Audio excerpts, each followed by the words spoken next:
देखो भाई, आज एक बहुत खास दिन है। Yes, environmental day. ये विश्व पर्यावरण दिवस कहलाता है। विश्व कहते हैं वर्ल्ड को, पूरा संसार। पर्यावरण क्या है? हमारे चारों तरफ जो एक आवरण है, चारों तरफ जो प्रकृति ने बना रखा है, ऐसा आवरण है। आवरण किसे कहते हैं? जैसे खोल होता है तो उसको पर्यावरण कहते हैं। हमारे चारों तरफ का जो ये वातावरण है, इसमें हवा है, धूप है, गैसें हैं, पानी है, प्रकृति ने जो हमें दिया है वो है। पर्यावरण में सबसे जो विशेष चीज़ आती है वो आते हैं पेड़। क्यों आते हैं? कि पेड़ों से पर्यावरण स्वच्छ रहता है। और हमारे बहुत से पेड़ ऐसे हैं जिनको पुराणों में भी, समाज में भी और दवाइयों में भी, इन सब में काम में लिया जाता है। देखो, पीपल है, बरगद है, ये ऐसे पेड़ हैं जिनका पुराणों में उल्लेख है और हम इसकी पूजा करते हैं। पीपल की पूजा करते हैं, बरगद की पूजा करते हैं, और उसके अलावा ऐसे और बहुत से पेड़ हैं जो हमें बहुत फ़ायदा पहुंचाते हैं। कुछ तो सुंदरता के लिए होते हैं, हम अपने घर में प्लांट्स लगाते हैं, सुंदर लगते हैं देखने में। जो बड़े बड़े पेड़ होते हैं वो हमें छाया देते हैं, फल देते हैं, फूल देते हैं। छाया मतलब छाया नहीं जानते हो? अभी धूप लग रही है, पेड़ के नीचे जाके खड़े हो जाओगे तो धूप नहीं लगेगी। पेड़ की जो छाया होती है उसके नीचे हम खड़े हो जाते हैं, ठंडक मिलती है हमें। और कुछ पेड़ ऐसे हैं, जैसे नीम का पेड़ है।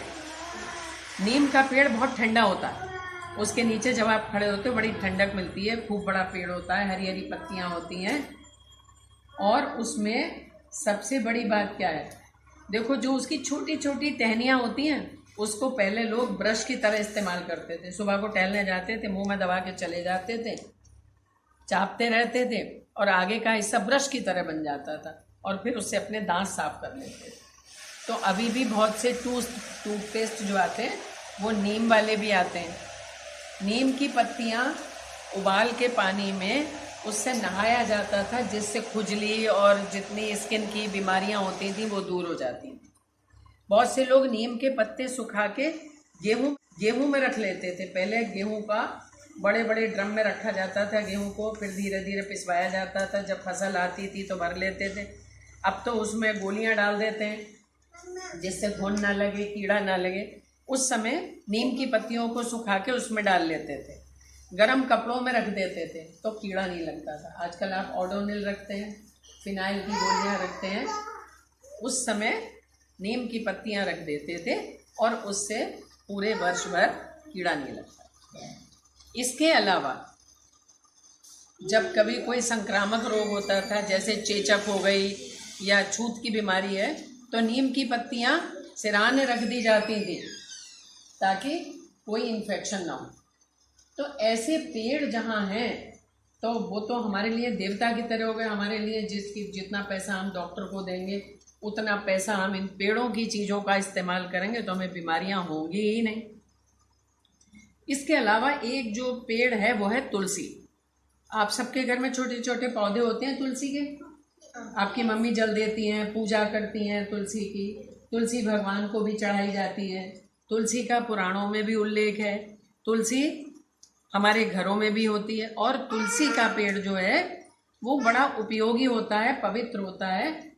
हम तुलसी की पत्तियां, अभी आपका जब कोविड चल रहा था तो खूब सबने काढ़ा बना बना के पिया, उसमें तुलसी की पत्तियां भी डाली जाती हैं। तुलसी जो है वो खांसी, जुकाम, बुखार, श्वास, इन सब बीमारियों को दूर करती है। तो तुलसी का भी वृक्ष बहुत बढ़िया है।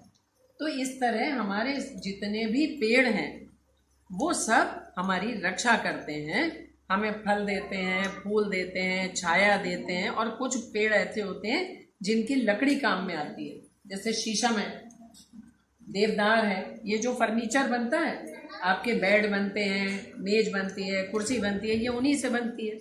तो इसलिए बहुत से पेड़ जो हैं वो हमारे फर्नीचर बनाने के काम में आते हैं, दरवाजे बनते हैं।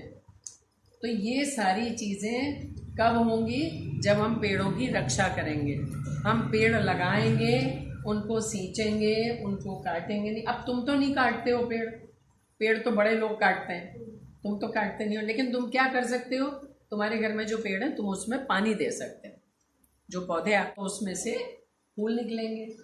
जिसके घर में फूल हैं, कितना अच्छा लगता है उसको सुबह को जब देखता है कि मेरे गमले में फूल निकल आया, मम्मी देखो मेरे गमले में फूल निकला है। और हमारे यहाँ बहुत सारे लोग ऐसे हैं जिनके घरों में फूल आते हैं, तो वो हमारे यहाँ दे जाते हैं, हम भगवान जी को चढ़ा देते हैं, फूल माला बना के पहना देते हैं। तो हमें पेड़ों की सुरक्षा करनी चाहिए, पहली चीज़। दूसरे, पानी को बचाना चाहिए, पानी को वेस्ट नहीं करना चाहिए। जब हम पानी को बचाएंगे तो ज़्यादा इस्तेमाल कर पाएंगे उसको। पानी को वेस्ट कर देंगे तो पानी ख़त्म हो जाएगा। पानी ज़मीन में से आता है और ज़मीन में से हम पंप से निकालते रहते हैं पानी और बहाते रहते हैं। तो पानी को बचाना चाहिए, पानी को गंदा नहीं करना चाहिए। और दूसरे, हवा को शुद्ध रखने के लिए एक तो काम आते हैं पेड़, और दूसरे हम खुद भी काम आते हैं। हम जितनी सफाई रखेंगे उतनी हमारी शुद्धता बनी रहेगी। हम अपने घर का कूड़ा करकट बाहर नहीं फेंकेंगे, उस पर मक्खियाँ नहीं आएंगी, उस पर कीड़े नहीं आएंगे, तो आपका वातावरण शुद्ध रहेगा। तो आज विश्व पर्यावरण दिवस पर हम सबको ये संकल्प करना चाहिए कि हम पेड़ों को बचाएंगे, पेड़ों की सुरक्षा करेंगे, अपने घर में सफाई रखेंगे, पानी वेस्ट नहीं करेंगे और एक दूसरे को भी बताएंगे ये बात। और पेड़ों को हानि नहीं पहुंचाएंगे कि चलते फिरते पेड़ों की पत्तियां तोड़ ली, ऐसा नहीं करना है। जितने चीज़ की ज़रूरत है उतनी चीज़ हम लेंगे। बाकी पेड़ों को देखो, दर्शन करो, हाथ जोड़ो। तो तोड़ सकते हैं। हाँ, मम्मी कहेंगी तो तोड़ सकते हैं। समझ में आया? तो आज विश्व पर्यावरण की आप सबको बहुत बहुत शुभकामनाएं, बहुत बहुत बधाई। Thank you.